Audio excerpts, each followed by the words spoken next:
ನಮಸ್ಕಾರ ಸ್ನೇಹಿತರೆ, ನಾನು ನಿಮ್ಮ ಹಿತೈಷಿ ಧನಲಕ್ಷ್ಮಿ ಕೃಷ್ಣ.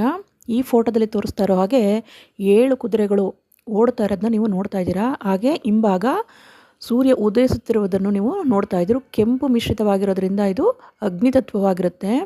ಇದನ್ನು ನಾವು ದಕ್ಷಿಣದ ಗೋಡೆಗೆ ನಾವು ಹಾಕ್ಕೋಬೇಕಾಗುತ್ತೆ. ಈ ಥರ ಸಂಕೇತ ಮನೆಗೆ ಬರೋದ್ರಿಂದ ಧನಾಕರ್ಷಣೆ ಆಗುತ್ತೆ. ವಿಶೇಷವಾದ ಜಾಗಗಳನ್ನು ನಾವು ಬಳಸೋದ್ರಿಂದ ನಮ್ಮ ಗುರಿನ ನಾವು ಬೇಗ ತಲುಪ್ತೀವಿ. ನಾವು ಅಂದ್ಕೊಂಡಿರೋ ಕೆಲಸಗಳೆಲ್ಲ ತುಂಬ ಫಾಸ್ಟಾಗಿ ಆಗುತ್ತೆ. ಯಾವುದೇ ಕಾರಣಕ್ಕೂ ನಾವು ಸೆಲೆಕ್ಷನ್ ಮಾಡಬೇಕಾದ್ರೆ ರಾಂಗ್ ಸೆಲೆಕ್ಷನ್ ಮಾಡಬಾರ್ದು. ರಾಂಗ್ ಸೆಲೆಕ್ಷನ್ ಅಂತಂದರೆ ಮುಳುಗ್ತಾ ಇರೋ ಸೂರ್ಯನ ನಾವು ತೊಗೊಬರ್ಬಾರ್ದು. ಹಾಗೆ ಬಂಡೆಕಲ್ಲು ಇರುವಂಥದ್ದನ್ನು ನಾವು ತರಬಾರ್ದಂಥದ್ದನ್ನೆಲ್ಲ.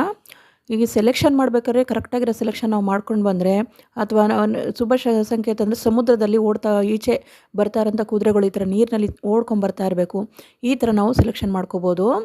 ಯಾವುದೇ ಕಾರಣಕ್ಕೂ ನಾವು ಸೆಲೆಕ್ಷನ್ ಮಾಡುವಾಗ ರಾಂಗ್ ಸೆಲೆಕ್ಷನ್ ಮಾಡೋದ್ರಿಂದ ನಮ್ಮ ಮನೆಗೆ ಕುದುರೆಗಳೇನೋ ಬರುತ್ತೆ, ಆ ಫೋಟೋ ದೇವರೇನೋ ಕಳಿಸ್ಕೊಡ್ತಾರೆ.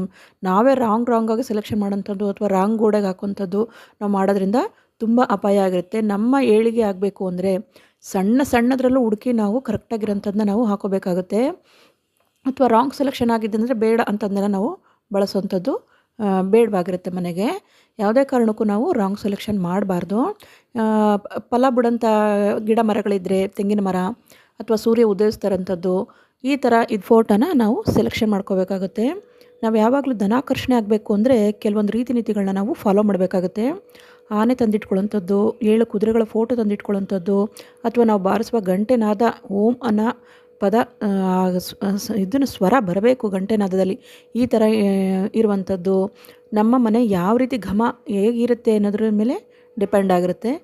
ಪ್ರತಿನಿತ್ಯವೂ ನಮ್ಮ ನಿರಂತರ ಪ್ರಯತ್ನ ಇರಲೇಬೇಕಾಗುತ್ತೆ. ಪ್ರತಿಯೊಂದು ಪೂಜೆ ಪುನಸ್ಕಾರಗಳಲ್ಲಿ ನಾವು ಮಾಡ್ತಾ ಹೋಗಿ ನಮ್ಮ ನಂಬಿಕೆ ನಮ್ಮನ್ನು ಯಾವತ್ತೂ ಕೈ ಬಿಡಲ್ಲ. ನಮ್ಮ ಗುರಿ ತಲುಪೋವರೆಗೂ ನಾವು ನಮ್ಮ ಹೆಜ್ಜೆನ ನಾವು ಬಿಡ್ದಂಗೆ ಹಾಕೋತಾ ಹೋಗ್ಬೇಕಾಗುತ್ತೆ. ಯಾವುದೇ ಕಾರಣಕ್ಕೂ ನಾವು ಹಿಂದಕ್ಕೆ ಹೋಗೋದು ಬೇಡ. ಪ್ರತಿನಿತ್ಯ ಒಂದಲ್ಲ ಒಂದು ರೀತಿ ಕಲಿತಾ ಮಾಡ್ತಾ ಹೋಗೋಣ. ನಮಸ್ಕಾರ ಸ್ನೇಹಿತರೆ.